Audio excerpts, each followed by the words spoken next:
Alors, pour être capable de modéliser notre chaise, on a déjà pris auparavant acte de notre mandat, qui était de développer une chaise pour un repas. Et on a étudié l'ergonomie, l'anthropométrie, on a pris des décisions par rapport à des précédents, par rapport à des angles, étudier le confort et tout ça. Donc maintenant, on est prêt à la modélisation. Pour se partir au niveau de la modélisation, on doit d'abord se bâtir une esquisse, c'est-à-dire une esquisse, en fait un squelette. Je vais vous montrer juste le squelette. Donc, si on voit le squelette ici, c'est exactement ce que vous avez pris en termes de décision à date. C'est-à-dire la hauteur de l'assise, les angles de pied, les angles du dossier, l'angle de l'assise, sa longueur et ainsi de suite. Puis, on a quelques autres attaches qui vont se créer. Donc, on a un plan qui est en angle aussi pour le pied arrière ici, pour ceux qui en ont besoin. Et on a aussi la forme de notre dossier pour être capable de modéliser notre forme de dossier, en fait, notre pièce de dossier. La hauteur de l'assise, en fait, qu'on doit retenir ici, ça va être comme si c'était le dessus de notre siège. Et cet angle-là ici, cette ligne du squelette, dans le fond, qui est l'angle du dossier, c'est l'intérieur de la chaise. Donc, c'est la partie intérieure et non extérieure de la chaise. Donc, votre dos s'accote sur cette ligne-là. Donc, ça, c'est à retenir juste pour commencer. J'en fais une avec vous pour que vous puissiez voir, maintenant que vous avez pris toutes les dimensions en tête, les angles et tout ça, vous avez ça sur en croquis, on les a validés ensemble. Donc, maintenant, comment les projeter dans un plan. J'en fais une avec vous, que j'arrive, voilà. On va se partir d'un plan de base. Un plan, en fait, c'est pas de base, on va partir une esquisse à partir de l'assemblage. Je vais m'installer sur mon plan de droite. Je vais me faire une esquisse. L'esquisse que je vais y amener, c'est celle, en fait, du piétement de côté, en fait, qu'on voyait l'angle. Pour l'instant, j'y mets des lignes aléatoires.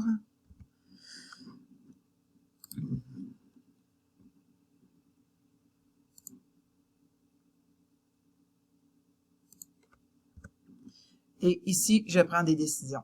Bon, voilà. Alors, je me reprends. Donc, ce qui est important, c'est que ce point pivot-là soit aligné avec notre point d'origine. Ce n'est pas notre point d'origine, mais il doit être aligné. Donc, ça et le point d'origine, je les veux verticaux. Suite à ça, je vais juste me replacer comme il faut. Vous comprenez que ça, c'est votre pied arrière. Celui-là, on peut laisser en angle. Mais je dois avoir une dimension, en fait, entre mon point ici et ici, qui est le dessus de mon siège. Donc, entre ce point-là et ce point-là, vous avez décidé, on va dire, 17. Maintenant,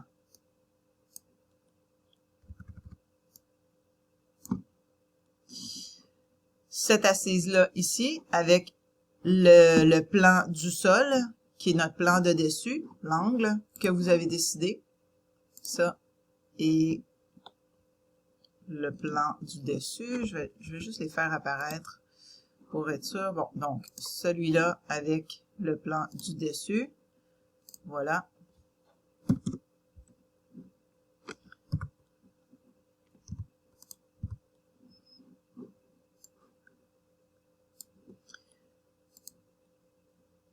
Et vous reportez ainsi les décisions qu'on a regardées ensemble, c'est-à-dire la longueur de l'assise, les angles entre l'assise et le dossier.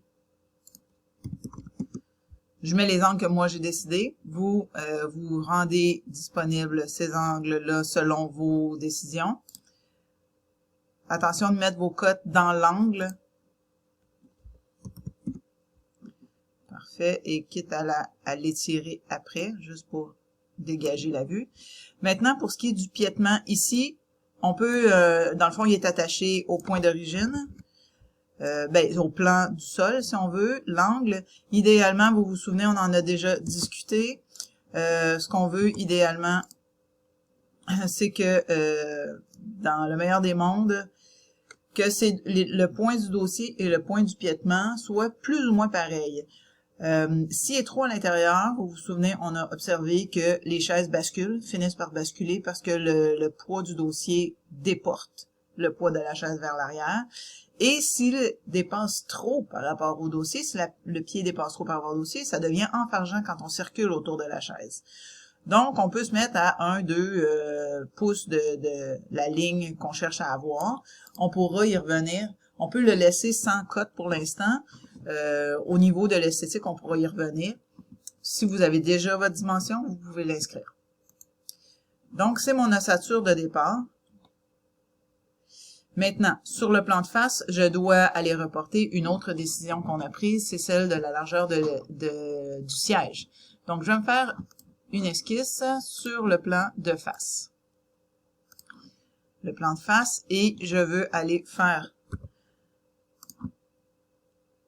une ligne qui représente la moitié de mon assise au niveau des fesses, grosso modo. Puis cette moitié d'assise-là va nous servir aussi pour établir le plan de modélisation du siège. Donc, je peux lui donner des dimensions. Attention, il faut qu'elle soit vraiment horizontale, OK? Faites bien attention, là, quelle est la contrainte de verticalité. Si vous avez dessiné sans cette contrainte-là, ajoutez-la. Donc, doit être bien horizontale. Puis, je vais lui mettre une cotation de la moitié. Ça peut toujours se changer par la suite. Mais donc, voici ce qu'on avait besoin. Maintenant, les plans pour être capable d'établir nos pièces. Le plan de l'assise, facile à faire à ce moment-là, maintenant qu'on a nos références. Donc, le plan de l'assise, les plans, tout est une question de plan de géométrie dans ce qui est la chaise. Vous allez avoir plusieurs plans qui vont se décider au fur et à mesure. Faites bien attention de renommer peut-être vos plans aussi, même vos esquisses. Donc, vous pourriez dire angle, profil, départ.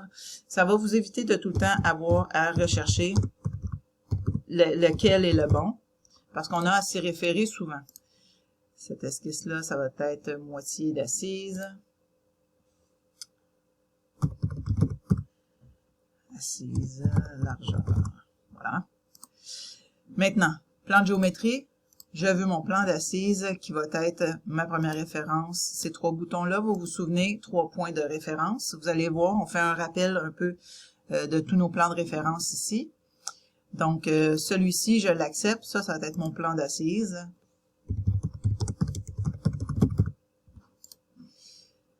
Si ça vous arrivait, ça c'est dans la sélection, quand c'est rouge, dans le fond, ce qui va nous présenter, si je sélectionne ce plan-là, il va me présenter le par-dessous, parce que là, pour lui, c'est comme si j'étais à l'envers. Si ça vous arrive, vous avez juste à cliquer sur le plan, vous allez ici, et vous avez dans les petits icônes, inversion normale. Donc, à partir du moment où vous cliquez dessus, il va vous le présenter comme ça. Donc, c'est ce qu'on cherche à avoir. Et maintenant, pour ce qui est du dossier, vous vous souvenez, dans l'autre, je vous ai fait décider la largeur des épaules ou ça peut être aussi au niveau de ceux qui ont des appuis-bras. Comment aller dessiner un plan qui est perpendiculaire, dans le fond, à notre esquisse ici. Donc, on vient chercher plan. Notre première référence, c'est cette ligne-là, mais au bout. Paf, il nous le met perpendiculaire. À ce moment-là, ça va me permettre de faire une esquisse de dessus de mon plan, de mon dossier. Je vais y revenir tantôt. Je vais vous montrer chacune des pièces qui ont été bâties avec les plans. Donc, le plan du dessus, je vais juste l'appeler plan dessus dossier.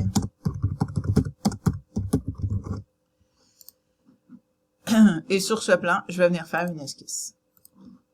Dessiner sur le plan. Hop. Vous pouvez bouger les choses si à un moment donné, ça devient plus clair. Donc, je viens m'accrocher comme ça et je viens m'accrocher au bout ici. Voilà. Évidemment, pour l'avoir pleinement centré, normal à mon plan de dessus ici, vous voyez que mon point centre n'est pas en ligne avec le centre de mon esquisse. J'aimerais bien avoir ça aligné. Une façon de l'aligner, c'est très simple, c'est de dire que ce point, dans le fond, le point de centre de ma courbe, je veux qu'il soit aligné avec le plan centre ici. Ça peut fonctionner. Là, j'ai pas maintenu ce qu'il me fallait. Attendez un petit peu. Donc, ce point centre-là avec le plan ici, je le veux coïncident. Voilà, donc mes points centraux sont là. Ça pourrait être aussi avec le point qu'on avait au bout de l'esquisse. Et maintenant, ces deux points-là, évidemment, sont horizontales. Donc, si un bouge, l'autre bouge. Et qu'est-ce qui me reste à déterminer, en fait?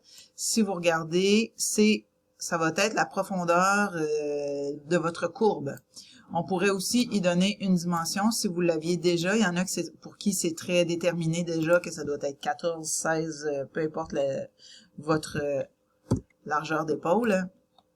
OK, donc ça commence à prendre forme. Vous voyez, on a notre assise ici, puis on va avoir probablement un pied ici qui est en angle, qui va vouloir aller sur le côté. Si je reviens à mon esquisse, à mon plan, hop, ici, attendez un petit peu, j'essaie de... Donc, juste pour vous montrer, la courbe, ce que je voulais dire, la courbe et la largeur, vous voyez que le pied ici est complètement en angle. Donc, parfois, c'est l'angle que vous allez devoir chercher. Donc, je vous montre comment faire ce point-là. Vous voyez, même si l'assise était large, c'est pas nécessairement au bout là qu'on va aller chercher l'angle, mais vous allez avoir besoin d'un plan en angle. Maintenant, comment faire ce plan en angle-là? Alors, je reviens ici. Donc, mon plan en angle, possible que ce soit... là, je vais le faire au bout, mais il pourrait être plus court, plus long. Ça sera à vous de décider où va le pied de votre chaise. Pour faire un plan en angle ici, vous allez avoir besoin d'une petite esquisse pivot, qu'on va dire. Donc, je vais juste sortir de l'esquisse où est-ce que je suis. Et je vais retourner, dans le fond, dans mon esquisse, cette esquisse-là, que je vais réouvrir. Et je vais tout simplement me faire une petite ligne de construction comme un pivot. C'est là que je veux que ça tourne, avoir un angle qui tourne autour. Donc, je reviens ici. Et je vais me créer un nouveau plan. Donc, un plan que je veux comme celui-ci sur cette ligne-là. Mais, OK, vous voyez qu'il vient de se placer là. Mais je le veux en angle. Donc là, présentement, parce que j'ai déjà fait l'essai tantôt, mais voilà, vous voyez, il vient se placer en angle. Idéalement, cet angle-là devrait être perpendiculaire avec votre courbe. OK, donc, selon ce que vous avez à aller chercher, si je fais 208, vous voyez que vous devez venir chercher quelque chose qui est vraiment, vraiment perpendiculaire. Ben, parce que en fabrication, ça serait ça, en fait. Donc, vous allez être en mesure de venir chercher le plan correspondant pour modéliser votre pied arrière. Donc, ça, c'est les plans de base. Oups, je vais juste le remettre en régulier. Je vais aussi le renommer, donc, plan pied arrière. Et je vais aussi l'inverser pour qu'on puisse... Oups, là, il l'a vu, mais il l'a tassé, mais ça revient au même. Donc, c'est le plan de mon pied arrière. Vous voyez, de même de cette façon-là, on voit tout de suite qu'il n'est pas en angle. Mais en fait, vous voyez, j'avais pas défini non plus quel angle que je voulais, quelle courbe je voulais aller chercher. Ça, c'est dans votre concept à vous. Donc, si j'ai dit ça, vous voyez, j'ai là, je vois plus mon angle. Mais je pourrais dire, moi, je veux qu'il soit, hop, voilà. Je vais garder un 14 pouces, par exemple. OK, vous voyez, ça vient d'apparaître. Là, j'arrive comme au bout. Là, ça, c'est à vous, vraiment, dans vos concepts, à être en mesure d'évaluer le piétement, où arrive-t-il sur le dossier, les hauteurs, les angles. Ça, c'est tout ce qu'on a décidé jusqu'à ce jour. Donc, je reviens rapidement. Donc, ça, c'est les plans de base qu'on doit avoir. Vous allez avoir à vous en créer d'autres pour vos différentes pièces. Mais quand même sur cette chaise-là, où est-ce que vous allez voir la structure complète de la chaise. Alors, si on regarde le plan de dessus qui m'a servi pour le dossier, vous voyez ici le squelette de l'esquisse. On a le plan d'assise qui n'a pas été inversé, mais ça ne change rien. Le plan d'assise qui a servi à la forme ici. Et on a le plan d'angle a été caché, mais vous voyez l'ensemble de l'angle, la largeur d'esquisse. Donc, c'est vos plans de départ pour être en mesure de bâtir votre chaise. Donc, n'hésitez pas, il y a des périodes de disponibilité, au moins pour mettre l'ossature en place et être capable de commencer votre modélisation afin que ça puisse être plus limpide comment disposer de nos angles. Sur ce, bonne journée!